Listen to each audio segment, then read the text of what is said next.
Hello, hello. I hope this works this time. I trust it will.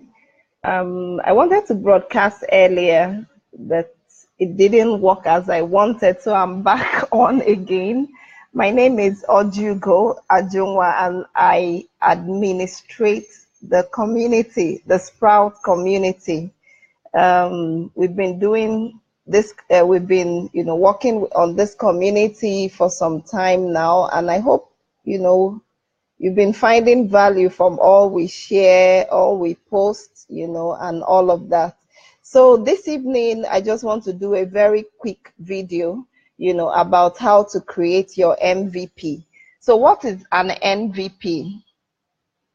An MVP is your minimum viable product, minimum viable product. What does that mean? It means you creating something, for your clients, that may not be fully fleshed out, and you're able to, thank you for joining. I don't know why I'm unable to see those that have joined, are joining the live session.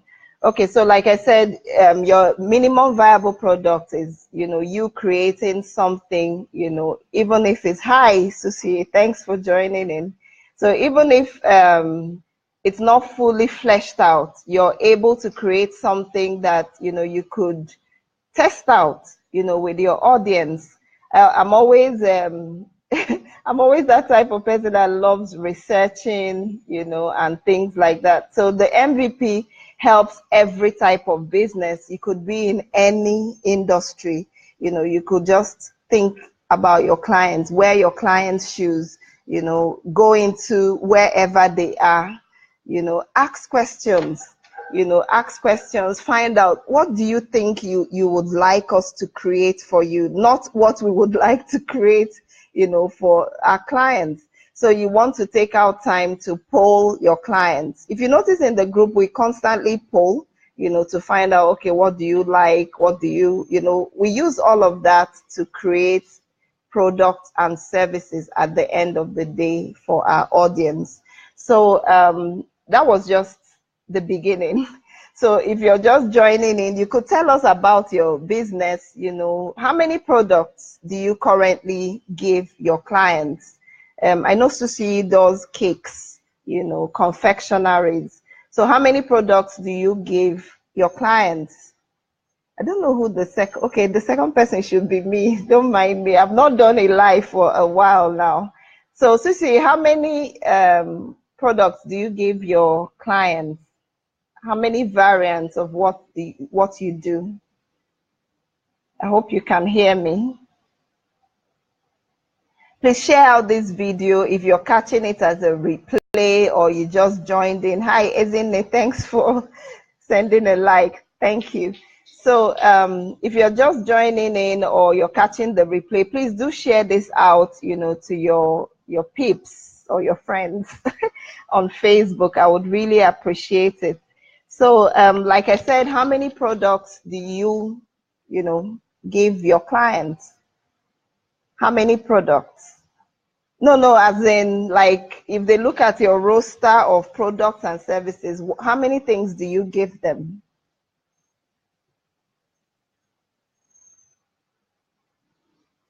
Okay.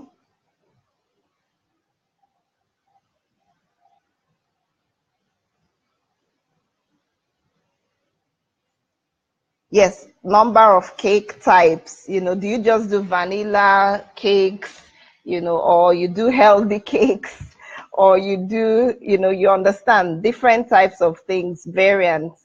5, amazing. That is interesting. I like that number. It's a very good number because, people have different tastes, and that's where I'm going to next. Clients have different tastes, and we forget that we're in business because of our clients. So you need to think, how do I incorporate my clients' taste in creating products and services for them? Products and services that would actually touch their hearts, that will make them want to buy, at the end of the day. So a quick poll, how old is your business? How old is your business? Beautiful. So they choose, they have choices. I like that. So how old is your business? If you're catching the replay, share how old your business is with us. Would really appreciate that. Then in the past 3 years or 2 years, or maybe since February of 2017, have you added any new products, to your suite? The whole thing that you offer your market. I know I'm asking so many questions. Okay. 6 years in business. Now, in the past 1 year, 2 years, 3 years, how many new products have you added from that 5?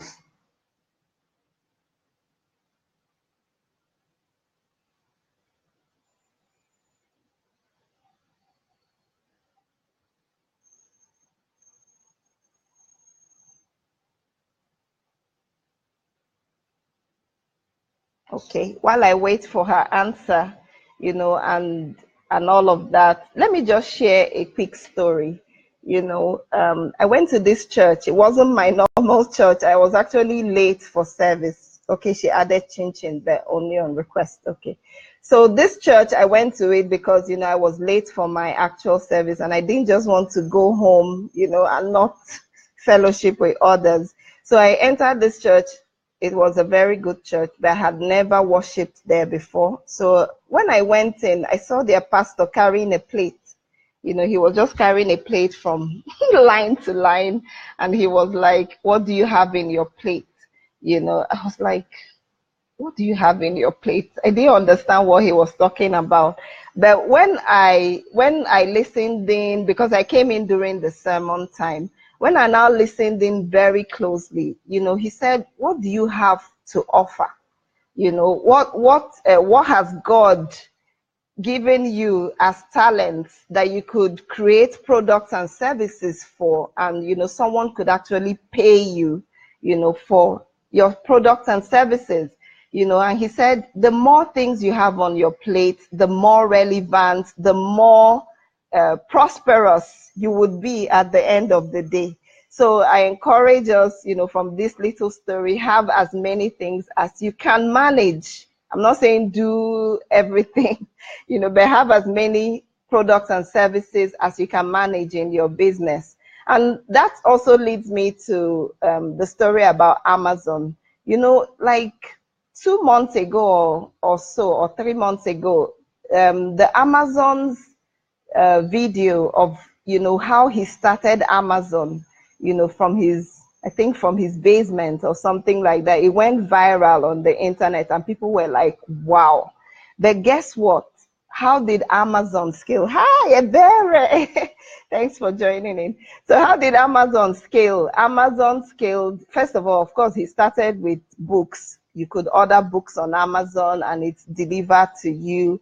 And then he kept on adding other things. Today, Amazon is a lifestyle shop. Amazon is a lifestyle shop. You could even buy food on Amazon and it's delivered to you. You could buy gadgets. You could buy so many things. The list is endless. I use Amazon even though I'm in Nigeria, and I find them very valuable because they always have almost everything. Very, thank you for the encouragement. So because they always have everything that you want. In fact, anything you want that you don't find on Amazon, then know that it doesn't exist. So what am I saying in essence? I'm saying, make sure you always have diverse products and services for your audience. Now, how do you scale a business? Let me also go back the last story, I promise. So let me go back to when we started our organization, Right Track Consulting. We started with one product, and that was a project management training program. Because we're a training and consulting firm. We started with one program, and that was 2008. Then moving forward, we found out that it was a bit lean to just do one thing, for your market. It won't make you scale, So fast forward 2018, we have more than 50 things we offer our market in diverse forms. Sometimes you may be offering a product in a certain way, but you find out that if you're a bit creative and innovative about it, you could offer it in another way, and clients will be so excited to, take it up because of the way that fits, whatever they want. In fact, 2018, people want convenience. People don't even want to travel to, let me just use a cake shop, like Susuye's cake shop. People won't want to travel to a cake shop. They will want it delivered, just like Amazon, to their doorsteps. So you need to scale by adding more products and services for diverse segments. Now, there's this ice cream shop in Abuja where I live. What do they do? What makes them different? They serve several varieties of ice creams: vanilla, chocolate, orange, whatever flavor you want, you could get. You could just pick, the different flavors you want, and you are allowed to do that. And what happens in that shop? There is a long queue. People are waiting endlessly for their turn because, they could actually pick anything they want. And what does that help the business do? It helps the business grow. There's turnover. The business turns over very fast, so that is something we want to sell in, to our audience in the Sprout community. We are talking about creating your minimum viable product. So make sure that you're creating, when we talk about minimum viable product, just to test out your market. You want to add something new, you need to test it out. So in March, from the 1st to the 31st, we'll be having like a group, coaching program, not inside this community, inside the sister community. It's called the Sprout Roots, where we'll talk about, researching this new product, being able to test this product, create this product, and then sell it to your market. So that even if, I read somewhere that the more mistakes you make, the better. So this is not about making mistakes. It's just about momentum, moving forward, So how would you do this? You could, if you want to be part of this, I would share the link of how to join the Sprout Roots, and you could always, send me a private message to learn more. But then how you would start is by identifying the pain points of your clients or potential clients, and then create solutions that will match them. Ask questions. I've said that earlier. Ask questions, poll your clients, make sure you're always conversing with them. And this works for anybody. You could be in fashion, you could be in food, have a food business, in hospitality, in training, just like we do, in fast moving consumer goods, in any sector. Poll your clients, ask them questions. There are several ways you could do that. You could do it, even inside your store. Have your questions listed out and stuff like that. And before you know it, people would feel it and give you feedback, so that when you're creating something for them, you're able to create something that matches their taste. Remember, you're not, whatever you create for your clients, you're not doing it for yourself. You're doing it to match their taste. So when you poll them, you take note of what exactly they want. Go out there, talk to them in the marketplaces of life, go to where they are, go to where even your competitors could give you clues. Look at what people complain about, identify those pain points and all of that, and then you're well on your way. So like we said in the group, the Sprout Roots, where we'll do this from March 1st to the 31st, we'll be providing accountability and support, so that at the end of the day, you're able to create your product. You have one new product to launch to your market.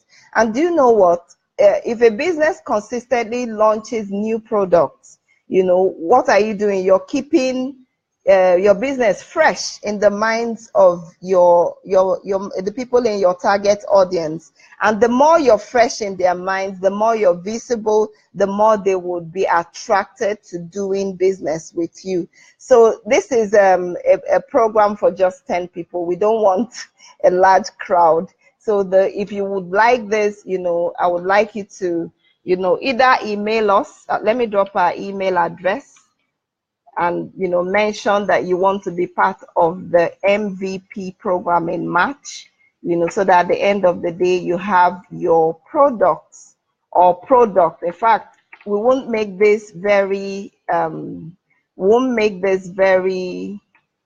will I put it, tedious.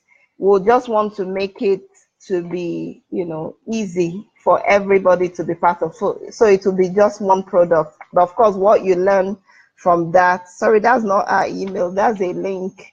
So the email is info at righttrackconsult.com.ng. So you could make the subject of your mail MVP, just MVP as the subject of your mail, and we would be able to, you know, get back to you with further details. Now the class will just be, you know, it will be on a Facebook group, and it will be for 4 weeks. Mondays you have a video that would give you directions of what to do for that week. And then on Fridays, we come in, you know, to take Q&As, to watch your progress so that you stay accountable. You know, so those are some of the things we would do. Invite your friends with businesses, those that just want to even begin a business. It's a good time, you know, to think about what kind of product would I serve my marketplace with. I hope you found this very valuable. You could share this out, leave your comments if you're watching the replay, and do have a good night's rest. Thank you.